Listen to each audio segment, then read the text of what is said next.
The air in the Grand Elysian ballroom smelled of lilies, ambition, and seared wagyu.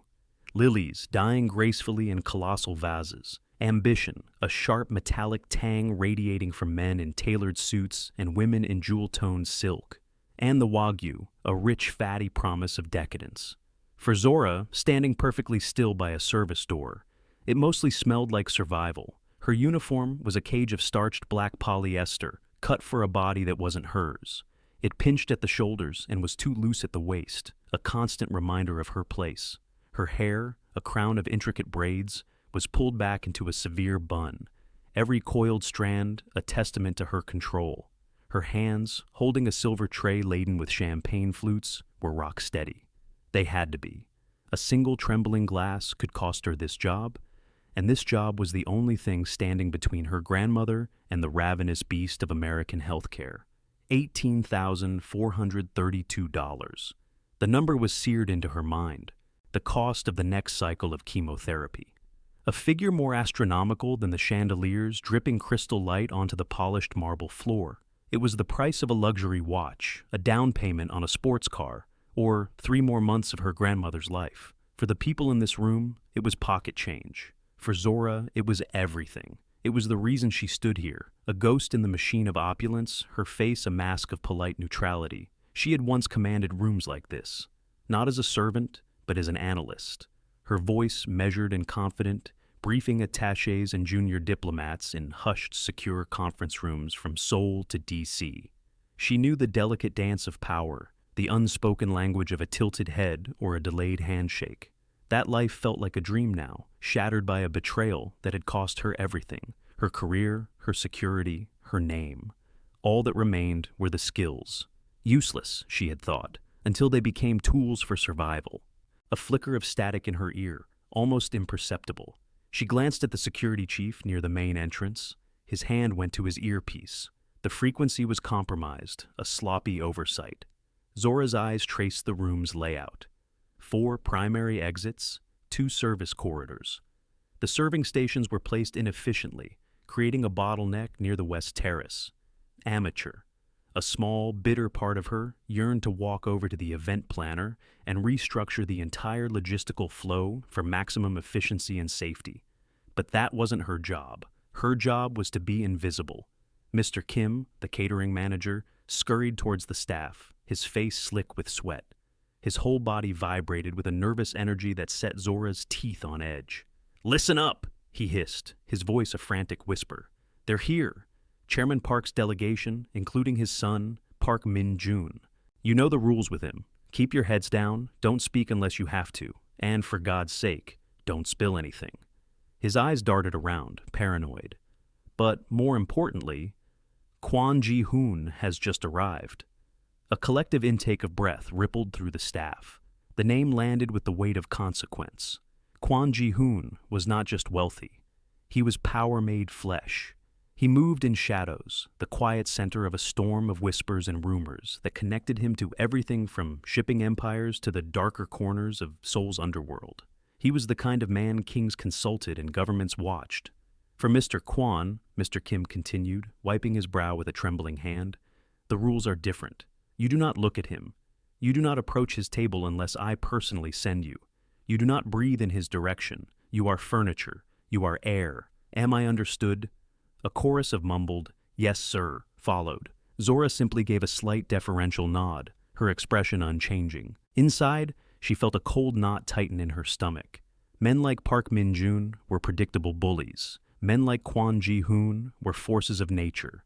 Both were dangerous, but only one was calculated. The atmosphere in the room shifted. It was a pressure change, a sudden drop in temperature. The casual chatter didn't stop, but it thinned, becoming brittle. 2 men in dark, impeccably tailored suits entered first. They didn't walk. They flowed through the space, their eyes scanning every face, every corner, with a lethal placidity. They were wolves in a field of peacocks. Then he entered. Kwon Ji-hoon moved with a predatory grace that made the air around him seem to stand still. His suit was a deep charcoal, so perfectly cut it seemed an extension of his body. On his wrist was a Patek Philippe, the Grand Complications model. Its face was a universe of intricate dials, and its price could fund her grandmother's entire treatment protocol, with enough left over to buy the clinic. His hair was black, styled with an effortless precision. He paused just inside the doorway, his companions flanking him, and surveyed the room. His eyes were last.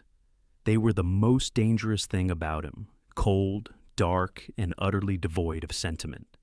They were the eyes of a man who calculated the value and threat of everything he saw in the same instant. They swept over the crowd, over the chandeliers, over the groaning buffet tables. They passed over Zora without a flicker of recognition. To him, she was exactly what Mr. Kim had ordered. She was air. The humiliation began, as it so often did, with a snap of the fingers. Park Min-jun was holding court at the center of the ballroom's most coveted table. He was the son of a titan, a princeling draped in designer clothes and an aura of sneering entitlement. His face was flushed with alcohol, his laughter too loud, his gestures too broad. He was performing, and he needed a prop. His eyes scanned the room and settled on Zora. "You!" he called out, his voice slurring slightly. He beckoned with an imperious flick of his wrist. "Waitress, over here, now." Zora's mask of neutrality held firm. She moved towards the table with the practiced, unobtrusive grace her job required. Every fiber of her being screamed in protest. She recognized his type instantly, the hollow man, powerful only through his father's name, whose cruelty was a desperate attempt to feel something, anything. She stopped a respectful distance from the table. "Yes, sir?" Her voice was quiet, deferential. Min-jun grinned at his sycophantic friends. He switched to Korean, the words fast and contemptuous, clearly assuming she wouldn't understand a word. "Look at this one.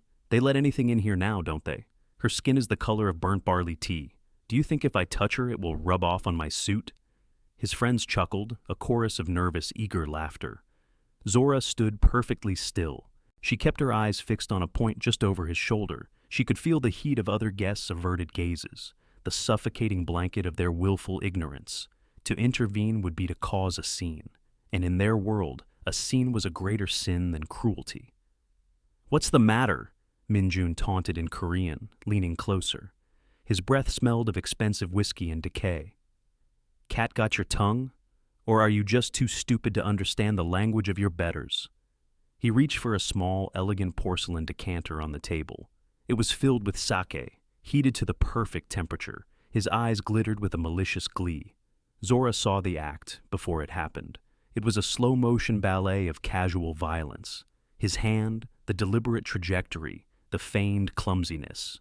He knocked the decanter over. The hot sake cascaded down, not onto the table, but directly onto her forearm. The pain was a bright, searing shock. It felt like being branded. The liquid soaked through the thin polyester of her uniform, scalding her skin. Her entire body screamed, a silent primal roar of agony. But on the outside, she didn't flinch. She didn't cry out. She didn't even gasp. Her stillness was absolute. Min-jun roared with laughter. "Clumsy me?" he said, pulling out his phone. He started filming. "Look at this charcoal doll. Doesn't even feel it. Tough, aren't you?" The burn was a living thing now, a fire crawling up her arm. But another fire was burning hotter inside her, the cold fire of pure, unadulterated rage. Her mind became a silent, frozen landscape. The buzzing of the party faded away. All that existed was the searing pain in her arm and the smirking face of the man who had caused it. 3 seconds, a lifetime in the space between heartbeats. 1. The burn was second degree. It would scar. A permanent reminder of this moment, this man, this life she was forced to lead. 2. Grandmother, the $18,432. The next treatment, the mortgage on her small house. Survival was a chain, and this job was a critical link. Breaking it meant breaking everything. 3. Dignity. It was the only currency she had left, the one thing they couldn't take unless she surrendered it. He hadn't just burned her skin. He had tried to burn her soul, to reduce her to a thing for his amusement. He was counting on her silence, her fear, her powerlessness. The choice was made. The chain broke. Slowly, deliberately, Zora placed her silver tray on an adjacent empty table. The clink of the champagne flutes was the only sound in a suddenly silent bubble. Her movements were fluid, economical, devoid of haste or panic. She turned back to Park Min-jun. Her posture shifted. It was a subtle transformation, but total. Her shoulders, once slightly rounded in a posture of subservience, squared. Her spine straightened, adding an inch to her height. She lifted her chin, and for the first time, she met his eyes directly. His laughter faltered, dying in his throat. He saw something in her eyes that wasn't supposed to be there. Not fear, not pain, not submission. He saw cold, hard intelligence. He saw command. Then she spoke. Her voice was not loud. It was quiet, calm, and carried the chilling authority of a judge passing sentence. And it was in Korean, not the clean, soul-standard Korean of the elite, but a thick, unmistakable Busan Satori, the gritty working-class dialect of the southern port city. It was the language of sailors, dock workers, and gangsters. 뜨거운 술은 제대로 잡아야지, 애송가. Her tone was as cold as steel. 손모가지 날아가고 싶지 않으면. The words hung in the air, sharp and lethal, as shards of glass. You should hold hot liquor properly, little boy, unless you want to lose a wrist. Silence. Absolute. Total. The silence of a predator entering a clearing. Park Min-jun's face, which had been a mask of drunken arrogance, crumbled. The color drained from it, leaving a pasty, sickly white. The smirk vanished, replaced by a slack-jawed confusion that quickly curdled into fear. His friends were frozen, their fake smiles plastered on their faces like death masks. The phone in Min-jun's hand lowered, the recording forgotten. Across the room, Kwon Ji-hoon, who had been observing the scene with detached interest, slowly lifted his head. His impassive mask didn't change, but his eyes narrowed. The stillness he projected was no longer passive. It was the coiled stillness of a panther that has just spotted its prey. He was watching. Not just watching, he was assessing. Min-jun finally found his voice. It was a pathetic squeak. What did you say to me?" he stammered in Korean, his bravado shattered. He scrambled for purchase, for the familiar footing of his own authority. "Do you know who I am? Security. Security. Get this filth out of here. She threatened me." Two burly security guards, drawn by the disturbance, moved towards the table. They were hesitant, confused by the tableau, the powerful heir looking terrified, and the black waitress standing over him like a queen. Zora didn't wait for them to reach her. She didn't resist. There was no need. She had already won. She gave Min-jun one last look, a look of utter dismissal, and then her eyes swept the room. For a fraction of a second, they locked with Kwon Ji-hoon's. It was not a plea. It was not a challenge. It was an acknowledgement, a transmission of information between two people who understood the real language of power. She turned and walked towards the guards, her head held high. As they put their hands on her arms, far more gently than they would have a moment before, and began to escort her out, a wave of whispers erupted in her wake. The entire gala was staring, no longer trying to pretend they hadn't seen. She was no longer invisible. As the guards dragged her from the opulent ballroom back into the sterile white light of the service corridor, Zora felt a strange sense of calm. The searing pain in her arm was a dull throb, a distant anchor to the reality she had just detonated. She had lost her job. She had endangered her grandmother's future. She had thrown a match into a powder keg. But for the first time in a very long time, she felt free. Mr. Kim fired her in a small, windowless office that smelled of stale coffee and desperation. He couldn't meet her eyes. He just kept repeating, "You don't understand what you've done. You have no idea who you just insulted." "I have a very good idea," Zora said, her voice even. She was cradling her burned arm, the pain beginning to set in with a vengeance. "Your final check will be mailed," he mumbled, shoving an incident report form at her. "Just sign this and go. Please, just go." Before she could pick up the pen, there was a quiet, authoritative knock on the door. "Mister." Kim flinched as if he'd been shot. The door opened without waiting for an answer. One of Kwon Ji-hoon's men stood there. He was built like a refrigerator, with a face that looked like it had been carved from granite. He ignored Mr. Kim completely. His eyes were on Zora. "Mr. Kwon will see you now," he said. It was not a request. Zora followed the silent man through a labyrinth of private corridors and up a restricted elevator. They entered a penthouse suite that was less a room and more a statement of wealth.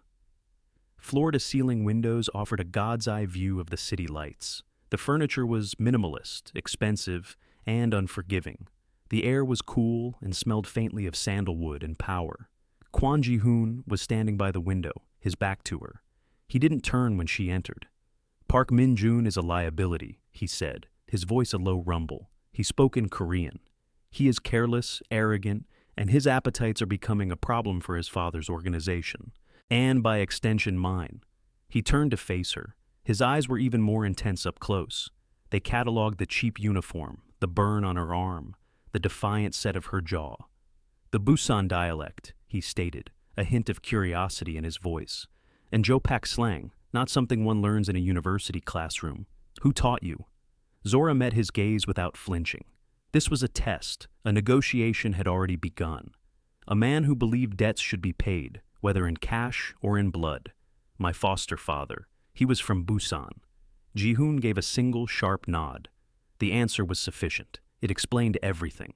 "He is a problem for me," Ji-hoon repeated.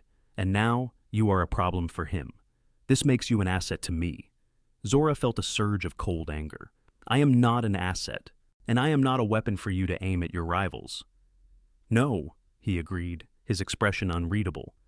"You are a woman who needs $18,432 for her grandmother's medical care and who has just lost her source of income." The words were a physical blow. He knew, of course he knew. In the time it had taken her to be fired and brought up here, he had already learned the single most important fact about her. "I have resources," he continued, his tone purely transactional. "Park Min-joon is a weed in a garden I have a vested interest in. I want him removed, not killed, ruined. I want his influence and his dirty little side businesses dismantled. You have demonstrated a unique proximity and a certain fluency that could be very useful." This was the offer, a devil's bargain offered in a palace in the sky. "What are your terms?" she asked, her voice steady. "You provide me with intelligence on his operations. You become my eyes and ears. In return, I provide you with protection and financial security." Zora shook her head. "Not good enough." For the first time, a flicker of something, surprise, respect, showed in his eyes. "My grandmother's medical care," Zora said, her voice hard as diamond. "All of it, covered in full, not just this cycle. Everything until she is cancer-free, paid into a secure trust, up front. Second, I need a place for her to live, somewhere private and safe, with round-the-clock nursing. And third," she paused, taking a step forward, "I am not your eyes and ears. I am not your informant. If I do this, I am your partner. I will have access to your intelligence network. I will have a voice and strategy. I will not be a tool you pick up and put down. Those are my terms." She held her breath. She had just made outrageous demands of one of the most dangerous men in the country. He could have her thrown out. He could have her disappear. Kwon Ji-hoon was silent for a long moment, his gaze unwavering. He was weighing her, calculating her worth, her audacity. Finally, he walked over to a sleek, modern bar, poured 2 glasses of a dark, expensive scotch, and held one out to her. "Welcome to the team, partner," he said. The world Zora entered was one of encrypted servers, ghost networks, and silent, watchful men who moved with the certainty of apex predators. Ji-hoon was true to his word. Within 24 hours, a trust was established that would cover her grandmother's every conceivable medical need for the next decade. A discreet black car had moved her grandmother from her noisy hospital ward to a serene, private clinic nestled in the hills outside the city, a place that looked more like a luxury spa than a medical facility. Zora saw her there once to explain. Her grandmother, frail but with fire in her eyes, simply held her hand. "You were always a fighter, my child. Just be careful what wars you choose." Zora was given a suite of rooms connected to Ji-hoon's penthouse, and a laptop that was a matte black slab of military-grade technology. There was no orientation, no training manual. There was just a single secure portal into the sprawling digital nervous system of Ji-hoon's empire. He gave her access, and then he watched to see what she would do with it. She didn't disappoint. The skills from her former life, dormant for so long, came roaring back. She wasn't just an analyst, she was a hunter. She moved through firewalls and shell corporations with a frightening speed and intuition. Park Min-joon, for all his bluster, was sloppy. His digital footprint was a trail of breadcrumbs left by an arrogant child. She started with his finances. He was moving vast sums of money through a series of import-export companies. On the surface, they traded in luxury textiles and electronics. But the numbers didn't add up. The shipping manifests were padded, the invoices inflated. Zora cross-referenced them with maritime traffic logs and port manifests. The cargo weights were consistently, impossibly off. They were shipping something heavy, something that wasn't on the books, something that was paid for in cash, laundered through a dozen offshore accounts. It was human trafficking. Desperate people from Southeast Asia, promised jobs and a new life, were being shipped in containers like cattle, their passports taken, sold into forced labor in unregulated factories, or into the city's dark, insatiable nightlife. Park Min-jun wasn't just a bully, he was a monster, profiting from human misery. She presented her findings to Ji-hoon in his study. She laid it all out on a large touchscreen monitor, the routes, the accounts, the names. He listened in silence, his face impassive, but she saw a muscle twitch in his jaw.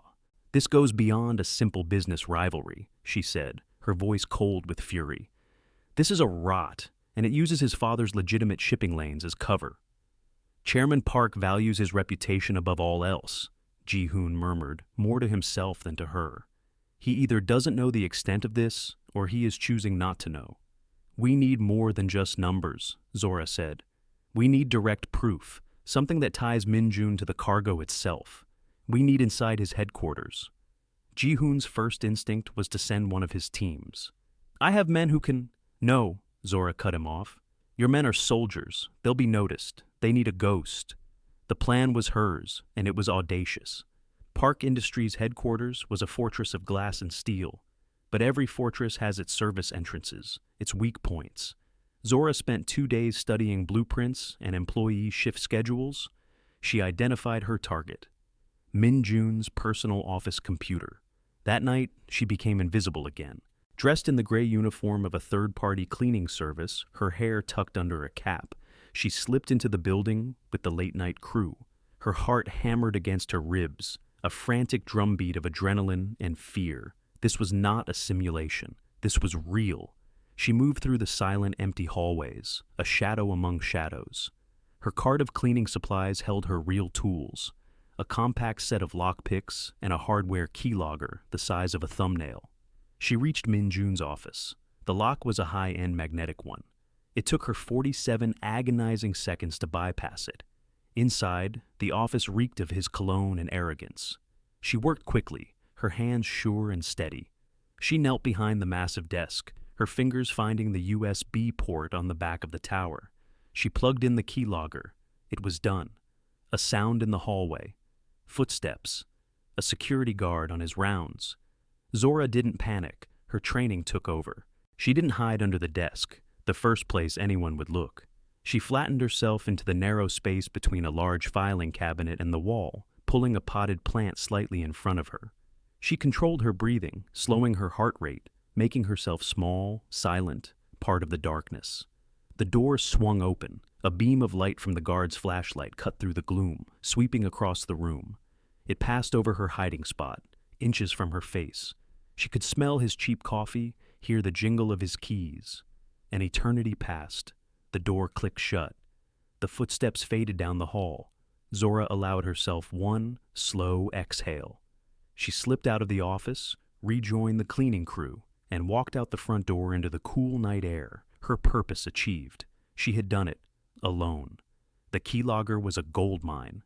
It captured everything: passwords, incriminating emails, and most importantly, a hidden ledger detailing the trafficking operation.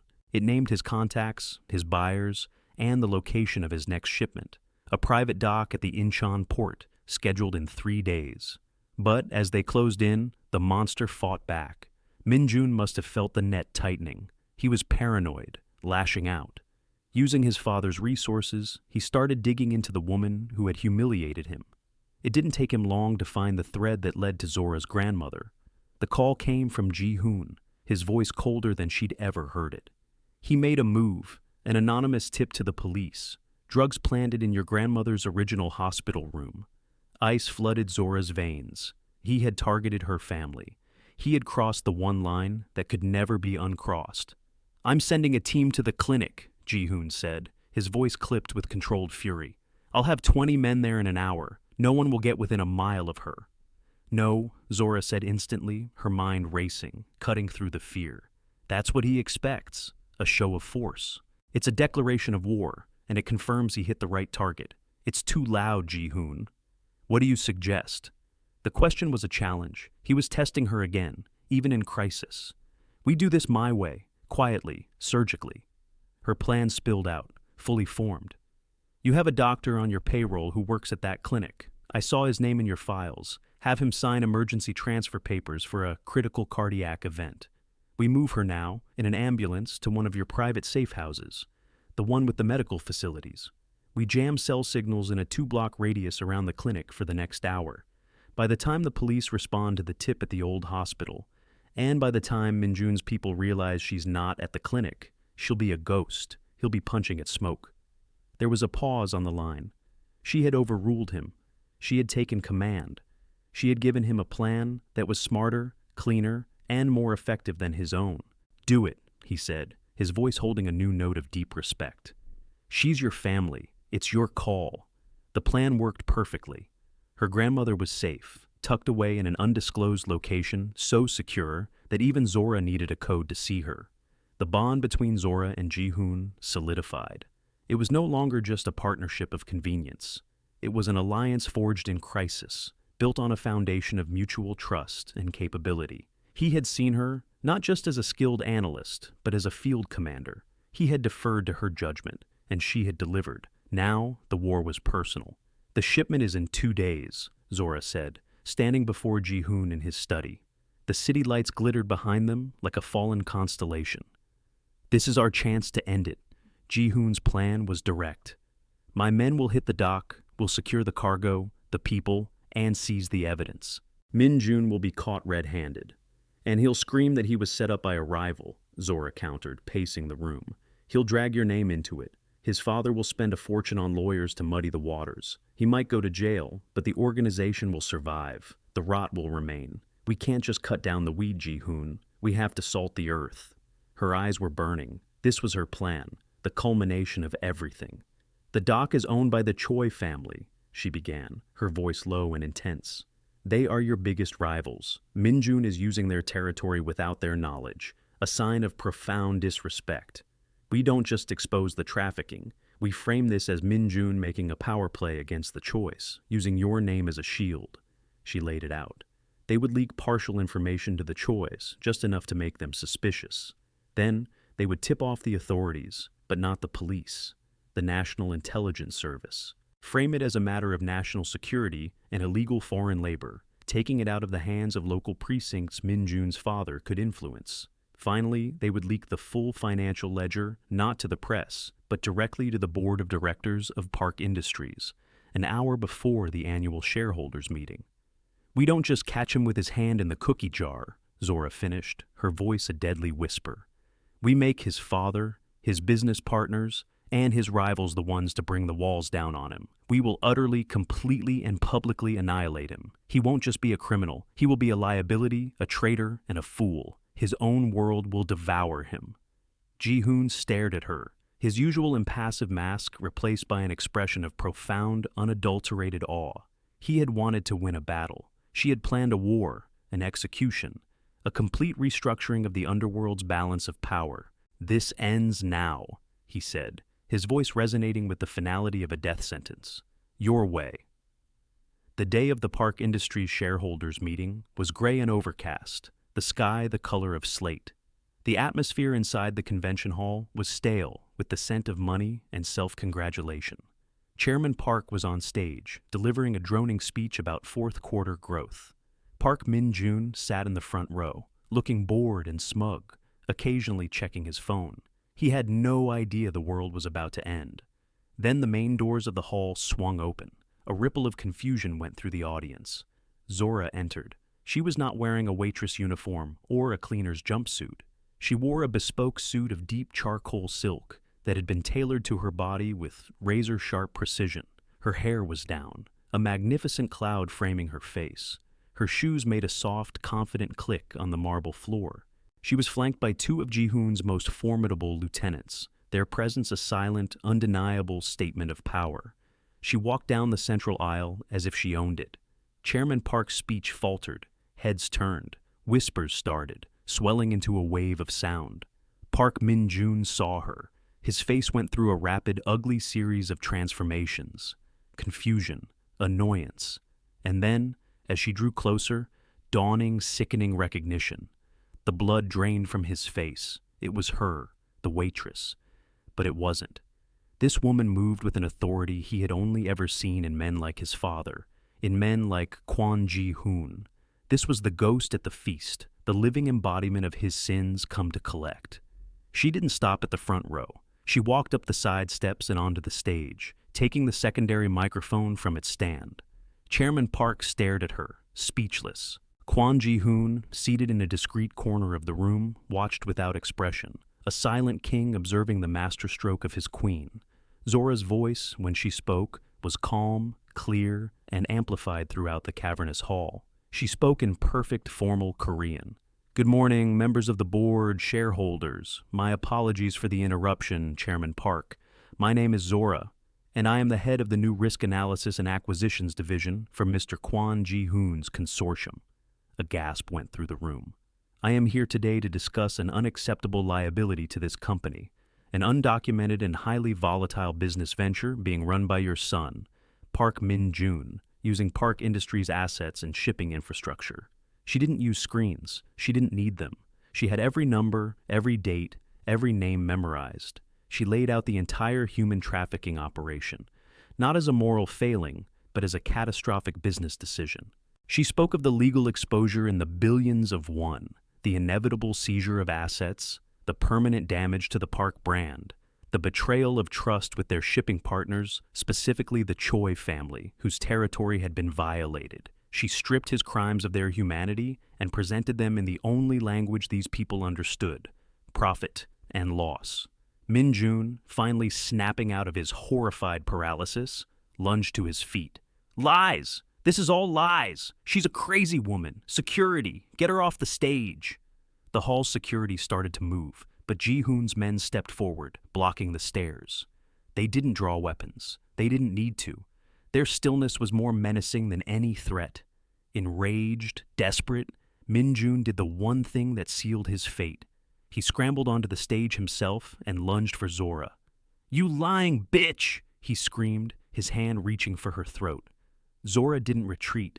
She stood her ground. As his arm came towards her, her body moved with the fluid, brutal efficiency of long-dormant training.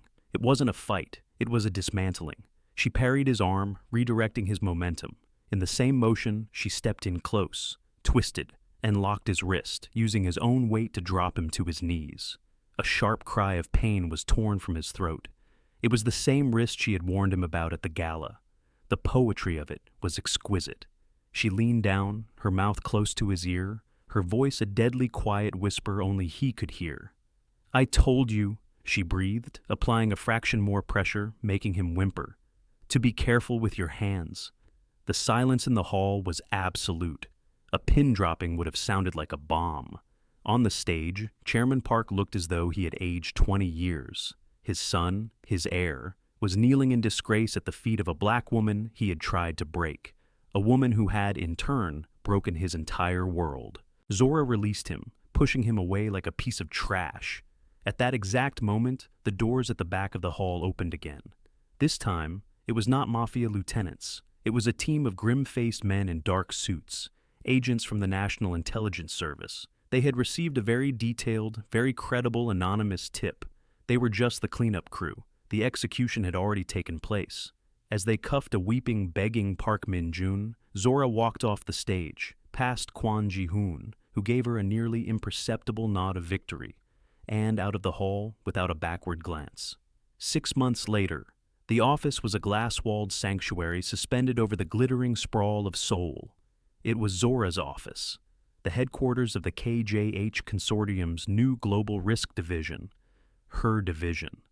She was on a conference call, her voice calm and authoritative, switching effortlessly between English, Korean, and Mandarin.